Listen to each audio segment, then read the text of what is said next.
तो ट्रेन 2 घंटे 3 घंटे लेट होगी और मेरा सिर्फ 5 घंटे का समय था मुझे यहाँ पे।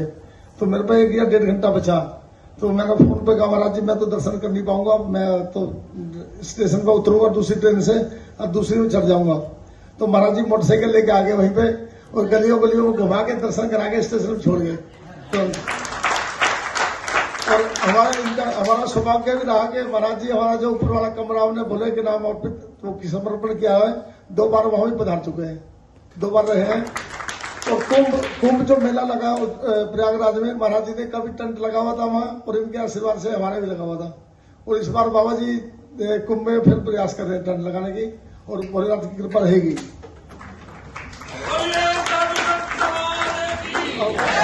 बाबा जी का मैं एक पटका लेना चाहूंगा बाबा जी।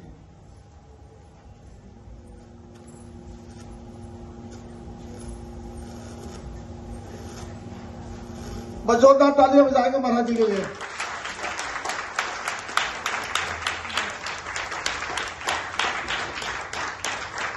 और महाराज जी हमें कुछ आशीर्वाद भी देंगे, क्या बोलेगी? ओ श्यावर रामचंद्र भगवान की, श्री हनुमंत लाल जी महाराज की। बहुत सुंदर एक चरित्र है। आज का हमारा सारा समाज अपने आप को विद्वान मानने लगा है।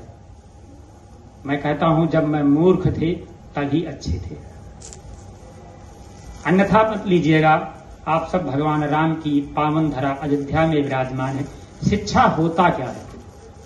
शिक्षा का महत्व क्या होता है?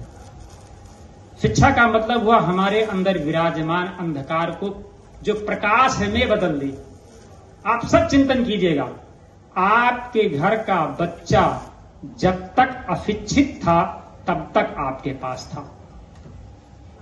जैसे जैसे वो शिक्षित हुआ आपसे दूर हो गया।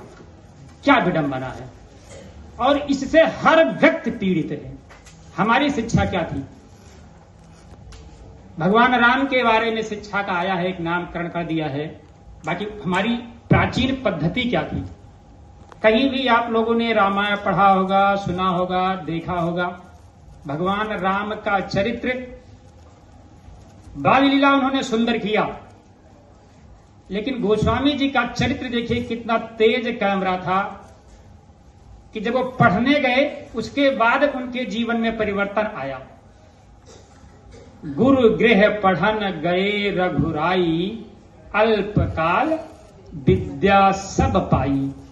ठीक है, तो विद्या पाने के बाद उन्होंने किया था, अब उनका जीवन प्रारंभ हो रहा है। क्या हमारे परिवार में, हमारे समाज में, हमारे अंदर, हमारे खुद के अंदर क्या शिक्षा का यह गुण है? क्योंकि उसके पहले नहीं लिखा गया, बाद में अगली चौपाई बहुत सुंदर गोस्वामी जी ने लिखे, जिस पर हम सबको चिंतन करना चाहिए कि पढ़ने के बाद राम जी का कार्य कहां से प्रारंभ हुआ। तो प्रातः काल उठ के रघुनाथा, मात पिता गुरु ना वही माथा। आज शिक्षा हमारा कहां गया? हम अपने आप को शिक्षित कहते हैं, इन अपने से बड़ों से, अपने माता पिता, अपने परिवार से कितने निकट संबंध हमारे हैं, यह सब हम सबके चिंतन का विषय है।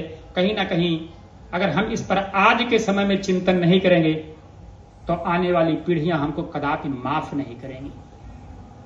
कहीं ना कहीं दोष हमारा है कि हम भौतिक शिक्षा अपने आने वाली युवा पीढ़ी को तो देते हैं, लेकिन आध्यात्मिक शिक्षा से जैसे जैसे उनको दूर करते जा रहे हैं, वैसे वैसे हमारे घर में, हमारे परिवार में, हमारे समाज में कहीं ना कहीं विघटन, कहीं ना कहीं कमियां आ रही हैं।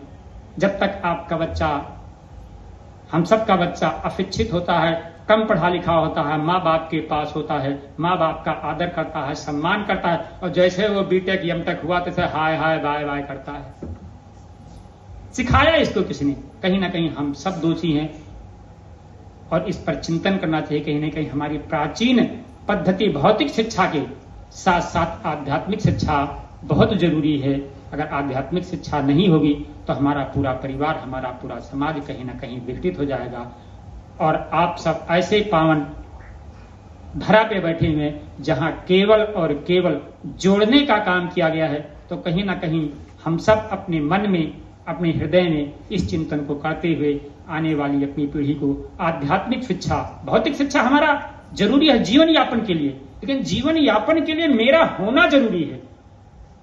अगर आध्यात्मिक शिक्षा हमारे पास नहीं है तो मेरा होना ना होना कोई मतलब नहीं है। कहीं ना कहीं मैं खुद पीड़ित रहूंगा और मुझसे पूरा समाज पीड़ित रहेगा। इसलिए हम सब कहीं ना कहीं अपने नौनिहालों को आध्यात्मिक शिक्षा जरूर दें। जय श्री सीताराम।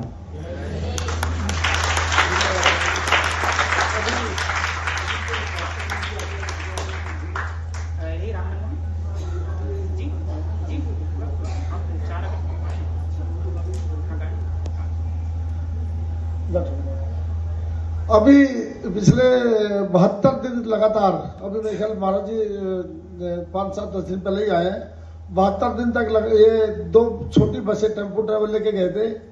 और जो राम वन गमन यात्रा 72 दिन की, ये एक पार्ट इसका ये भी करके आए बाबा जी। इसमें भी इनके 30-40 श्रद्धालु थे।